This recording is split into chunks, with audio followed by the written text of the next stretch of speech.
heartless? How could you be so heartless?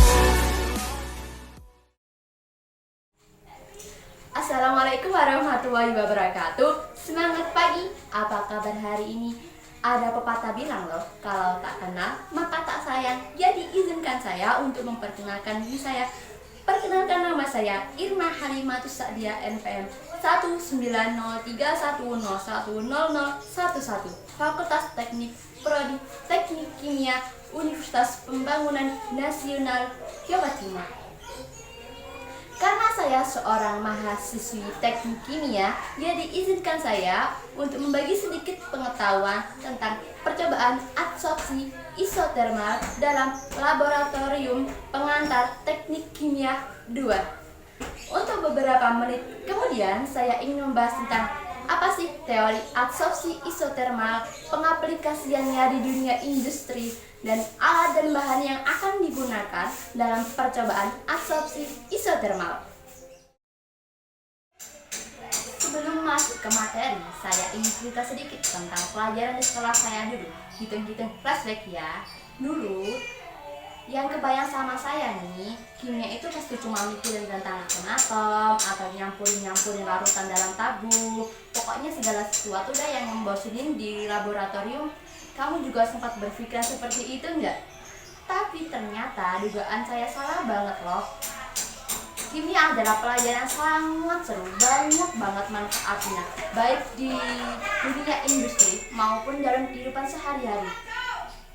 Untuk lebih jelasnya, mari kita simak materi yang akan saya berikan berikut ini. Check it out. Secara teori, adsorpsi adalah proses pemisahan komponen-komponen tertentu dari suatu fase, baik gas maupun cair, yang berpindah ke permukaan zat yang menyerap. Adsorpsi dibagi menjadi dua tipe, yaitu secara fisik dan secara kimia. Keduanya ini tergantung pada tipe gaya ikatnya. Adsorpsi dapat diklasifikasikan sebagai adsorpsi secara irreversibel dan reversibel, tergantung pada pelepasan molekul yang berikatan. Untuk reaksi reversibel ini masuk pada adsorpsi secara fisik, karena reaksi reversibel adalah reaksi secara bolak-balik. Untuk reaksi irreversibel ini masuk pada adsorpsi secara kimia. Reaksi dapat berjalan searah atau reaksi satu arah.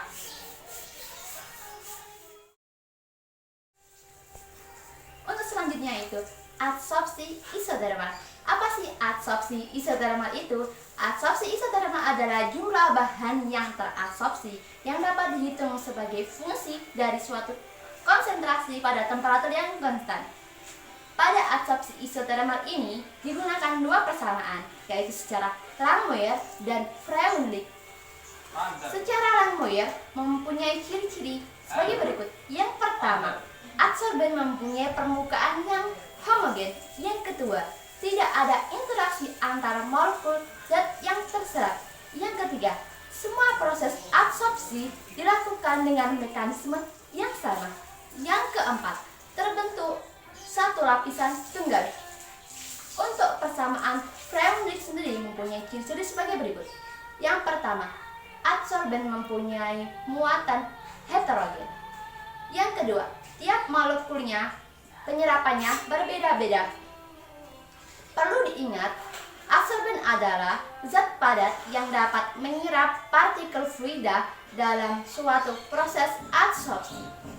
Yang kedua, adsorbat. Apa sih adsorbat itu? Yaitu senyawa yang terlarut yang dapat terserap yang berupa campuran gas. Jenis-jenis kurva adsorpsi isoterm. Untuk kurva tipe 1. Tipe 1 ini adalah tipe Langmuir yang menunjukkan mikropori yang terdiri dari seluruhnya yang terbentuk lengkung dan mendekati sejajar pada P/PO mendekati 1.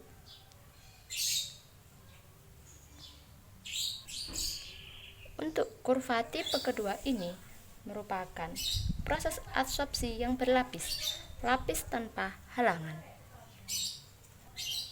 Yang ketiga adalah isoterm berbentuk cekung pada kisaran P per P0.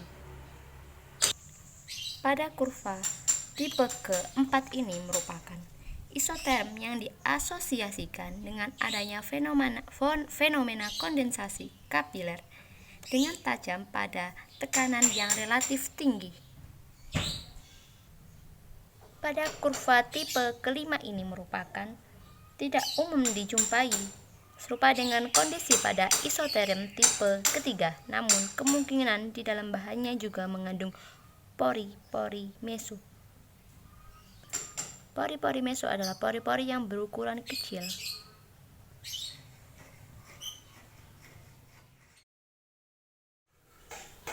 Faktor-faktor yang mempengaruhi adsorpsi. Yang pertama, luas permukaan. Semakin tinggi luas permukaan suatu benda, maka adsorpsi semakin tinggi. Yang kedua, proses pengadukan.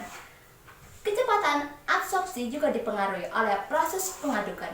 Jika proses pengadukannya relatif kecil, maka adsorbet sukar menembus lapisan film pada adsorbent. Yang ketiga yaitu konsentrasi. Semakin tinggi konsentrasi, maka jumlah solut atau zat yang terlarut yang teradsorpsi semakin besar. Selanjutnya yaitu kesetimbangan adsorpsi. Kesetimbangan adsorpsi merupakan informasi penting yang dapat menunjukkan distribusi molekul adsorbat pada fase cair dan gas ketika adsorpsi berlangsung pada keadaan setimbang.